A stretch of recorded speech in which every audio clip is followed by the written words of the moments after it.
dengan Dokter Silviana sebagai dokter konselor kamu pada hari ini. Boleh tahu dengan siapa namanya? Saya Elizabeth Revena, Dok. Oh, dengan Elizabeth ya, oke. Sebelumnya saya mau ucapin terima kasih ya buat Elizabeth karena udah hadir pada hari ini. Dan saya tahu kok tidak mudah untuk berada hadir di sini.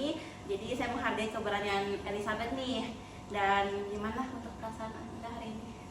Rasanya gimana ya, Dok? Nggak tahu sih, rasanya campur aduk. Mungkin bingung dan marah juga. Gitu sih, Dok. Bingung dan marah ya Elizabeth ya? Oke, itu emosi yang sangat wajar kok dan valid juga.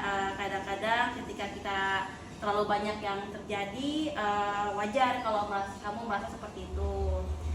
Kalau Anda merasa nyaman, mau nggak kamu menceritakan apa sih yang terjadi atau apa yang bisa membuat kamu marah atau bingung? Bingung sih, Dok, mulainya dari mana. Tapi intinya keluarga saya berantakan karena orang tua saya berantem terus menerus, bahkan di depan saya dan adik saya gitu.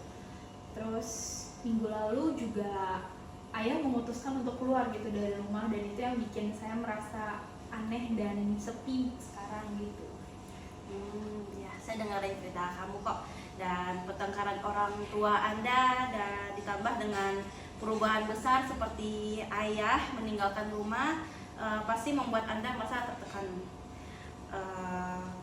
Dan juga pasti sulit ya untuk Elizabeth dan juga untuk adiknya kamu. Berat banget sih, Dok. Saya juga bingung harus gimana gitu. Saya marah dan lebih marah kepada ayah saya sih. Kenapa? Karena dia memutuskan untuk pergi gitu dari rumah. Saya juga kesel sama ibu karena kayak memprovokasi gitu terus loh, Dok. Kayak merasa jadi berada di tengah-tengah gitu, kayak harus gimana juga bingung gitu. Gitu, Dok. Ya, kedengarannya Anda sedang berada di posisi yang sangat berat ya, merasa terjebak di antara kedua orang yang Anda cintai. Dan aku mau tanya nih kepada Anda, apakah Anda merasa tertekan, merasa tekanan ini mempengaruhi keseharian Anda? Iya, cukup mempengaruhi sih, Dok, karena di sekolah jadi kurang konsen dan ada guru juga yang bertanya kenapa nilai saya terus turun, dan itu jadi satu concern buat guru saya gitu. Makanya rasanya tuh nggak pengen gitu pulang ke rumah, jadi saya pengen kembali keluarga saya kayak dulu, tapi nggak tahu harus buat apa. Dari saya sih memikirkan dan mendengarkan dari cerita Elizabeth, mungkin keinginan Anda itu untuk kembali ke masa dimana semuanya merasa terlebih baik, dan itu hal yang wajar untuk dirasakan sekarang dalam situasi ini. Sangat normal jika Anda merasa kehilangan fokus dan sulit untuk menjalani keseharian kamu. Saya pengen Elizabeth tahu juga bahwa perasaan Anda itu wajar untuk dirasakan untuk keseharian. Dan apa yang Anda alami ini adalah sesuatu yang banyak orang juga rasakan ketika keluarganya mereka saling kesulitan dan juga berada dalam masalah.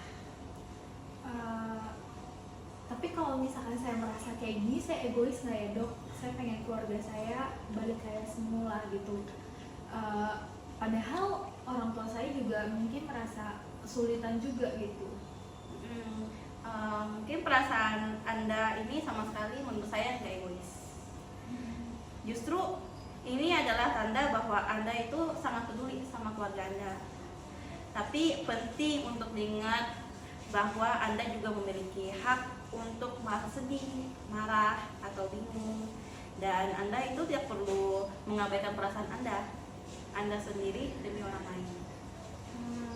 Berarti kalau misalkan saya ada di posisi ini, saya juga mungkin nggak salah. Tapi saya juga pengen, Dok, kalau misalkan gimana sih cara ngatasin ini gitu. Saya ingin membantu, tapi saya nggak tahu caranya gimana untuk membantu keluarga saya, Dok.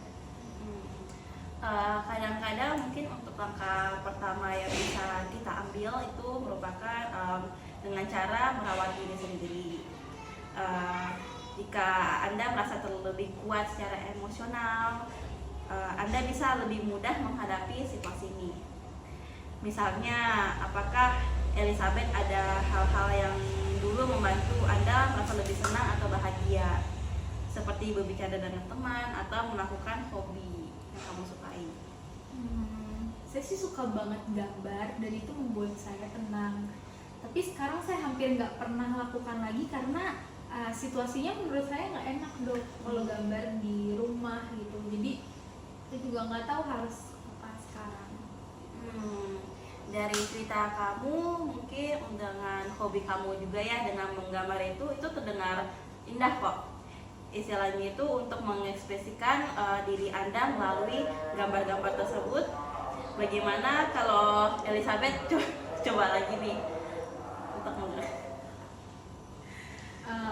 Mungkin saya bisa coba lagi dok untuk itu supaya pikiran ini nggak kemana-mana dan mikirnya yang aneh-aneh gitu sih.